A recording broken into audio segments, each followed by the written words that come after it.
How Charlie Munger built wealth and what you can learn from him. Have you ever pondered the process by which an individual was able to quietly become one of the most brilliant brains in the field of investing while not having viral popularity, flashy tech businesses, or Wall Street hype? What if the path to accumulating long-term wealth was not concealed in some top-secret formula, but rather was laid out in the life of Charlie Munger, who lived a life that was careful and thoughtful? Racing other people did not contribute to Charlie Munger's financial success. He constructed it by deciding not to participate in the same game. Munger spent his entire life asking distinct questions, questions that cut through noise and trends, in contrast to the majority of individuals who are preoccupied with choosing what to buy next or when to time the market entry. How much does this company actually have to offer? What are the motivations that motivate people to behave in certain ways? What are some potential problems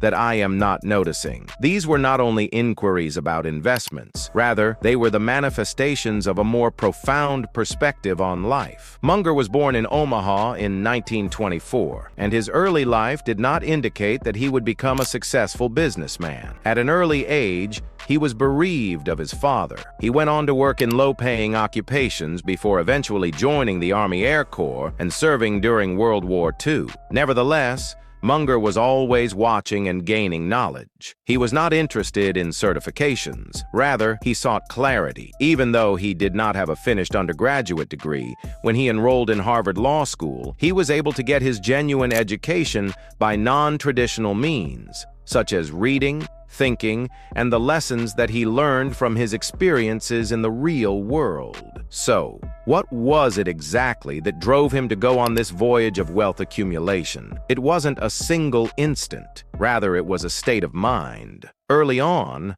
Munger came to the realization that the best approach to advance in one's career was to amass knowledge from a variety of fields. Not happy with merely having an understanding of business, he desired to have an understanding of psychology, biology, engineering, history, and other fields as well. He was well aware that the majority of people make decisions in isolation without taking into account the interplay of complicated systems. Munger referred to his method as a lattice work of mental models, which is a collection of ideas and truths from a variety of domains that all have the ability to collaborate and contribute to improved judgment. Give that some thought. Are you able to make decisions based on a diverse set of information, or do you find yourself relying on a single tool to solve every problem? Additionally, Munger was of the opinion that it was more important to prevent stupidity than to seek brilliance. It is remarkable how much long-term advantage people like us have gotten by trying to be consistently not stupid rather than trying to be very intelligent,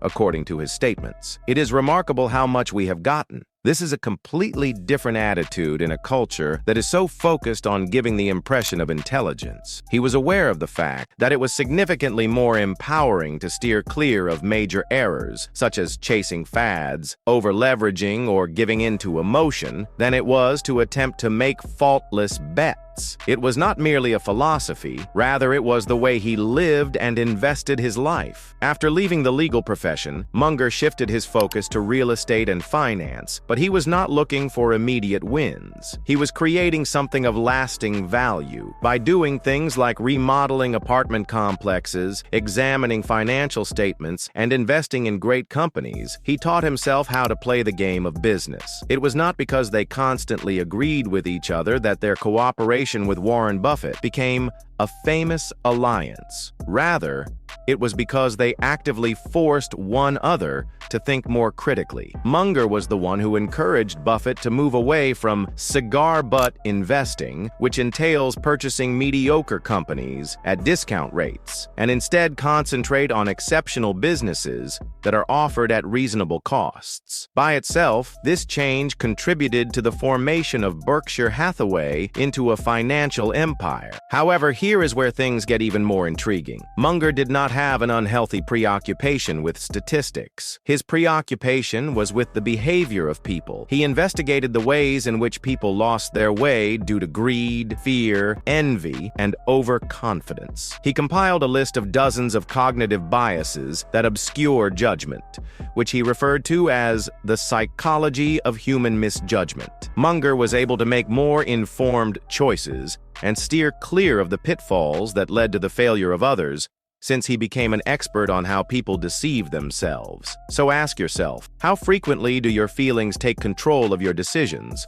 particularly when it comes to money? Delayed gratification was yet another significant notion that Munger embodied throughout his life. He was aware that wealth was not a result of what one generated. Rather, it was a result of what one retained and let to flourish. The act of compounding was his unspoken ally. He did not require spectacular outcomes every quarter, rather the required stability over the long run. For this reason, he and Buffett retained investments such as Coca-Cola for a considerable amount of time. It was not a matter of timing the market that led to their success.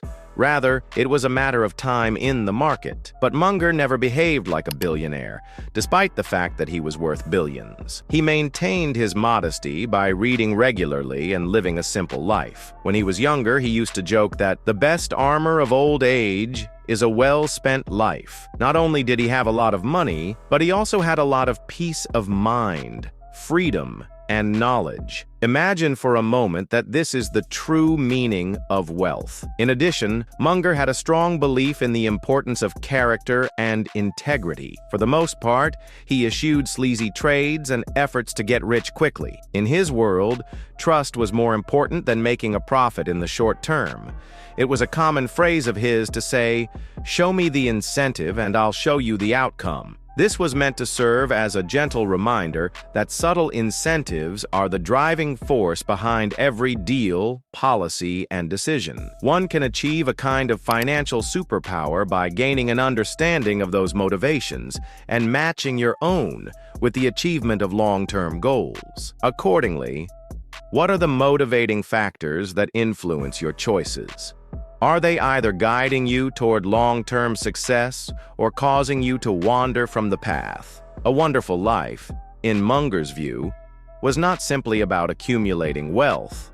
Rather, it was about accumulating wisdom, reputation, and relationships. He warned against being envious, being lazy, and harboring hatred. He lauded the qualities of curiosity, humility, and perseverance. Not only did he instruct individuals on how to create investments, but he also demonstrated how to think. And here is the thing that many people fail to notice. Anyone can follow in Munger's footsteps. There is no requirement that you be a math whiz. It is not necessary to be born into a wealthy family. It is not necessary for you to convince the market. All you need to do is cultivate the habits of thinking about the long term, conducting reasonable analysis, and learning on an ongoing basis. In situations where other people are in a state of panic, you need to train your mind to see clearly. It is necessary to maintain patience when it is not well received, and to maintain skepticism when everyone is overjoyed. Your first and foremost responsibility is to be truthful with yourself. Charlie Munger did not become a billionaire because he played a different game than you would expect him to. He was victorious because he played the same game